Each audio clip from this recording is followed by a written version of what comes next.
मन मंदिरा गजर भक्तीचा.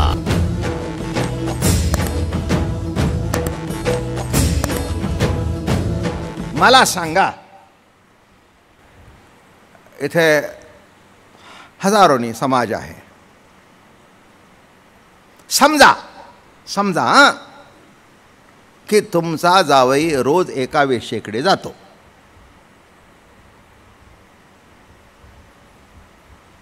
गोखले काय बघतोस त्याच्याकडे?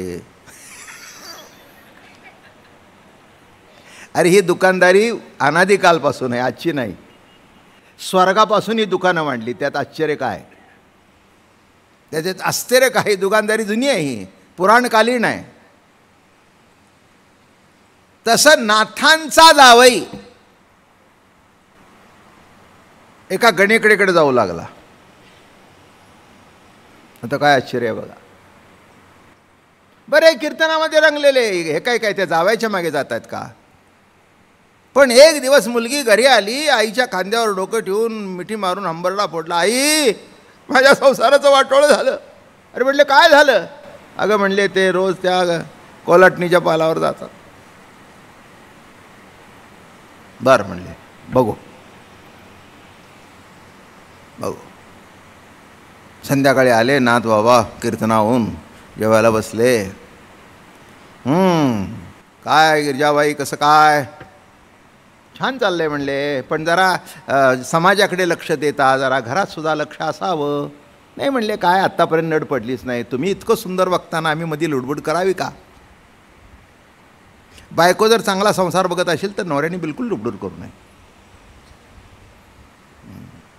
तुम्ही जर चांगलं बघताय, आल्या गेल्याचं बघताय, कधी पै पाहुणा असं म्हणत नाही की नाथांच्या घरी गेलो आम्हाला जेवण मिळालं नाही.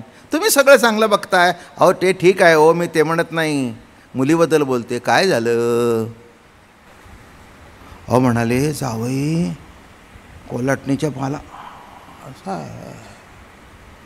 बर, कुठे असते ती? जरा पत्ता काढून आण. सांगितलं अशा अशा पाला. ऐकण्यासारखी गोष्ट आहे, अंगावर शहारे येतील. हे ऐकण्यातच बरं आहे. तुम्ही सगळे बद्ध आहात म्हणून कोणी करू शकत नाही. हे नातच जीवनमुक्त. दुसऱ्या दिवशी देवपूजा वगैरे झाली. करवती काठी उपरनं शाल बिल अशी पगडी बिगडी घातलेली झुरमणे निघाले. गावातल्या माणसांची नजरच असते, नाथ कुठे जातात कुठे येतात. तर आज देवळाचा रस्ता सोडून इकडे निघाले. दुसरे म्हणले, आज इकडे कुठे निघाले? हा तर ह्यांच्या जावयांचा रस्ता आहे.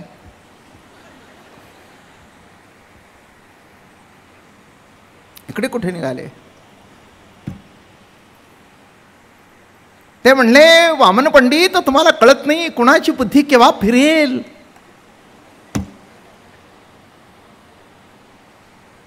हो खरंय म्हणाले, काय सांगता येत नाही. आणि नाथांची बुद्धी फिरली आणि हे सगळे लपून लपून मागे गेले. अहो गेले ना त्या पालामध्ये. कोण आहे? संभली तिचेच ती. म्हणले, नाथा तुम्ही? अगं बाळा, एका शब्दात खलास झालं.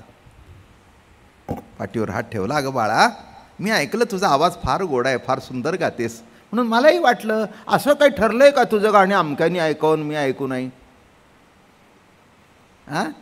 आवाज चांगला फक्त परमार्थिकांना द्यावा आणि बिगर परमार्थिकांना आवाज चांगला देऊ नये असं नव्हे. तुझा आवाज चांगला आहे, तो माझ्या प्रभूने दिला आहे. तो आवाज ऐकण्याकरता मला यायला परवानगी आहे.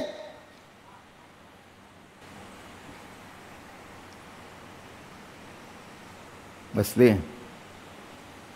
अहो तिच्याकरता पान खायला शिकले. तिथलं पान बिन घेतलं, चुना बिना लावला. तू फार चांगली लावणी गातेस. एक चांगली ऐकून दाखव. अहो तिची बोबडी वळली कशाची ऐकवते. तिला कळलं जावयाचा प्रश्नच काढला नाही त्याने. नाव सुद्धा घेतलं नाही. जावई मागून आले ना बघतायत तर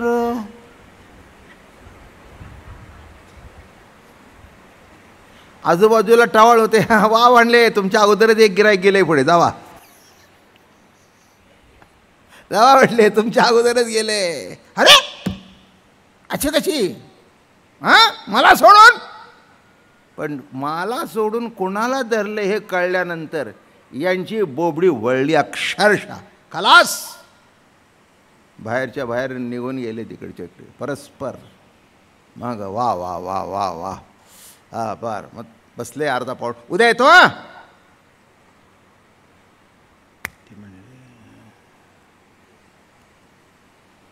बाहेर उभे होते. काय नाथ महाराज, कसं काय कीर्तन वाटलं? ते म्हटले, कीर्तन म्हटलंय त्या अर्थी कीर्तन कीर्तनासारखंच असणार. नाही तुमची पावलं नाही. म्हटले काय आहे, कोण कुठे जातो याचं महत्त्व नाही, कशा करता जातो हे महत्त्वाचं आहे. त्या कितीही वकिलाचं ज्ञान असेल, पण केस ज्या मुद्द्याची असेल त्या त्या वेळेला ते ज्ञान प्रगट होतं. कोणीतरी आलं त्यांच्याकडे की असं असं भावामध्ये आमचा असं वार आहे, इतकीच किस्सट आहे. मग त्यांनी सांगितलं, ते क्रिमिनल लॉचं पुस्तक आणा.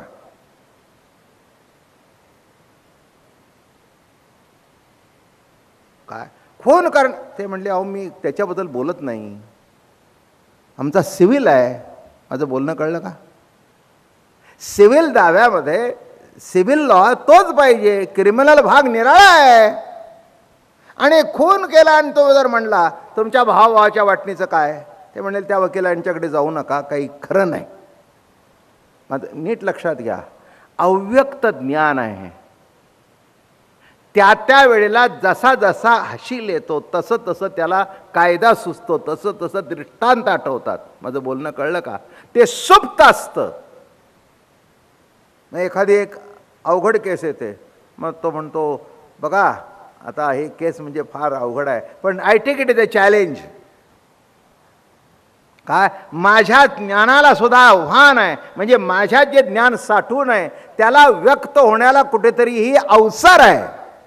माझं बोलणं कळलं का? आणि मग तो इतकी केस सुंदर लढतो की कालांतराने त्याची केस म्हणजे केस लॉ होतो. काय होतो? मग दुसऱ्या केसेसमध्ये इथे असं झालं, तो केस लॉ जरी कायद्यात नसला तरी ते केस कोर्ट केल्यानंतर कोर्टाला मान्य करावं लागतं. अहमदाबाद हायकोर्टमध्ये असा निकाल झाला, दिल्ली हायकोर्टमध्ये असा झाला, मुंबई हायकोर्टमध्ये असा झाला. माझं बोलणं कळलं का? त्याला केस लॉ म्हणतात. म्हणजे जे ज्ञान त्या त्या वेळेला, क्रिमिनलमध्ये क्रिमिनल, सिव्हिलमध्ये सिव्हिल, बरोबर आहे ना? हे अजून माहिती आहे का तुम्हाला, ॲक्सिडेंटचे वकील निराळे असतात. काय म्हणून फौजदारी वकील निराळा, स्मॉल कॉज कोर्टचा वकील निराळा, हायकोर्टचा निराळा, सुप्रीम कोर्टचा निराळा, प्रत्येक. आणि कॉन्स्टिट्यूशनच्या केसेस खेळताना वकील असाल तर निराळे. अजून प्रत्येकाचं स्पेशलायझेशन आहे. त्या त्या वेळेला ते ते ज्ञान प्रगट होणं. माझं बोलणं कळलं का? कशाकरता? विविध रूपाने सांगितलं, सहज कळावं तुम्हाला, सहज कळावं. आरशामध्ये कोणाचं रूप आपलं, तसं आपण बोलतो, आपण विषय मांडतो, हे दुसरं कोणाचं लक्षण नाही, आपलंच. आणि चांगलं बोलल्यानंतर, चांगली केस मांडल्यानंतर आनंद कोणाला? आपल्यालाच. काय तुम्हाला वाटतं मी तुमच्याकरता प्रवचन सांगतो, मान्य आहे काही वेळ, पण मला जर आनंद मिळाला नसता तर मी एक दिवस सुद्धा इथे आलो नसतो. आहे हे स्पष्ट आहे. काय मला आनंद मिळतो म्हणून 31 वर्ष चालू आहे.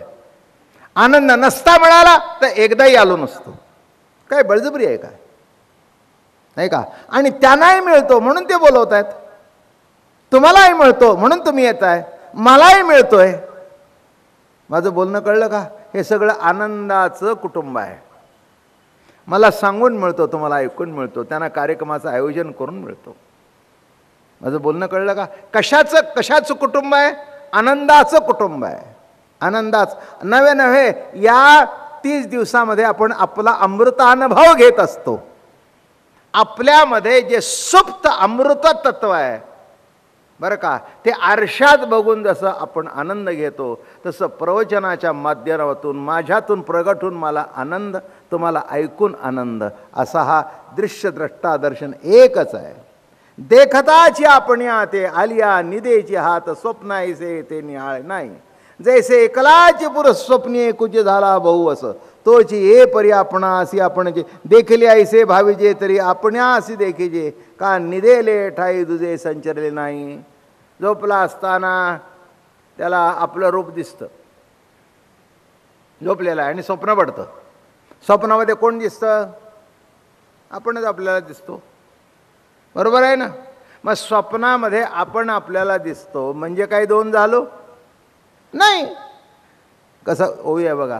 जैसे एकलाची पुरुष स्वप्नी एकूची झाला बहु असं तोची या परी आपण असं आपणची देखे. तसं आपणच आपल्याला बघतोय. कोणाचं दर्शन आहे? आपलंच दर्शन आहे, आपलंच दर्शन आहे. मन मंदिरा गजर भक्तीचा.